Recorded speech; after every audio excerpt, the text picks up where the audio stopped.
বন্ধুরা, এখন আমরা গল্প শুনবো। স্যার বলবে গল্প। যাই হোক, আমি গল্প বলবো। তো আজকে আমাদের গল্পের বিষয় হচ্ছে এক বাবা ও তার 5 ছেলে। তো যাই হোক, ইয়াদেরকে দেখাও। আচ্ছা, তোমরা গল্প শুনতে রাজি তো নাকি? আচ্ছা, যাই হোক, আমি গল্প বলছি। তো দেখো, আজকের গল্পের বিষয় হচ্ছে এক বাবা ও তার 5 ছেলে নাকি? আচ্ছা, যাই হোক, দেখো, একটা গ্রামে একটা পরিবার ছিল।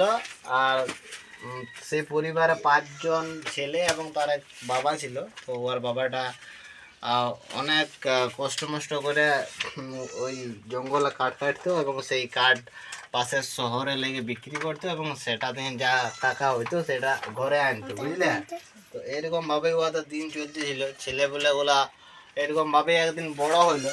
তারপর ছেলেগুলা দুর্ভাগ্যবশত ওর বাবার পাড়া পরিশ্রমী হইল নাই, মানে কুড়া হয়ে গেল। অত কাজ সাজিয়ে মন তন নাই, মানে এই ঘুমাই বসে কেটে দেওয়ার চেষ্টা করতো। তো ওর বাবা তো টেনশনে পড়ে গেল। বলছি, বাবা, আমি এত পরিশ্রমী কিন্তু আমার ছেলেগুলা এত কুড়া হইলো কী করে, বা আলসে আলসে টাইপের হইলো কী করে? তো ওর বাবা একদিন ঠিক করলো যে আমি ইয়াদেরকে দিয়ে কাঠ কাটাবো, বুঝলে? তো ওদেরকে দিয়ে জঙ্গলে কাঠ কাটতে পাঠাইছে 5 ভাইকে। ওই যা, তোরা আজ কাটে আন, আজ আমি ঘরে দেখবো। তোরা আজকে কাঠ কাটে আনবি আর পাশের শহরে লেগে বিক্রি করবি এবং যা টাকা হবে সেইটা দিয়ে ঘরের তেল নুন নিয়ে আস। তো গিয়েছে 5 ভাই। তো যাওয়ার পরে আর জঙ্গলে কোন গাছ কাটবে না পারবে ইয়ারা তো পাচ্ছে নাই, যেহেতু ইয়ারা আলসে টাইপের কুড়া টাইপের ছিল। তো ইয়ারা অনেক খোঁজাখুঁজি করার পর একটা কাঠ পাইছে। সেই কাঠটা যখন কাটছে, বুঝলে, সেই কাঠটা কাটতে কাটতে আজকে একটা মানে কি বলবো, সাপ বাইরে হয়ে গেছে। তো সাপ বাইরে হয়েছে, হরি সাপ বাইরে হয়েছে। তো এরা দৌড়ে ঘর পালাচ্ছে আর ইয়াদেরকে সাপটা তাড়া করেছে, বুঝলে? তো সাপ যখনই তাড়া করেছে, কেউ গাছে চেপে দিয়েছে, কেউ জলে ঢুকে দিয়েছে। আর সাপটা দাঁড়ান দিল আর ঘুরে চলে এলো ওই কাঠটার কাছে। আর ইয়ার পরে যখন আসছে দেখছে সাপটা আছে নাকি, আর সাপটা দেখছে মানুষ হয়ে গেছে। আর সাপটা কী ছিল? সাপটা ছিল নাগ দেবতা, মানুষ হয়ে গেছে। তখন সাপটাই মানে ওই নাগ দেবতা তোরা এদেরকে বলছে কি যে তোরা দেখ, বলছি তোদেরকে আমি এমনি আজকে দেখা দিলাম।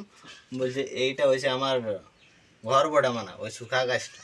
তো বলছে এইটা তোরা কাটিস না, তোদেরকে আমি বলছি কিছু মণি মুক্তা দিছি, সেই সাপের মণি থাকে নাই, তো ওইটা দিয়ে দিল। বলছে এটা যা শহরে লেগে বিক্রি করবি। আর ওরা সেটা বিকে দিল সাপের মণিটা। আর সেটাতে অনেক টাকা সম্পত্তি হইলো। ওইটা ঘরে নিয়ে আইলো।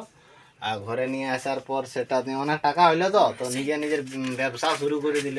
কেউ গাড়ি কিনে নিল, গাড়ি চালাচ্ছে। টোটো কিনলো একটা। আর এই টোটোর যুগ না, জানো না, 10 টাকা অনেক মারছে। 10 টাকা 20 টাকা 30 টাকা দোকানই খুললো, গোলদারিতে নুনের দোকান খুললো।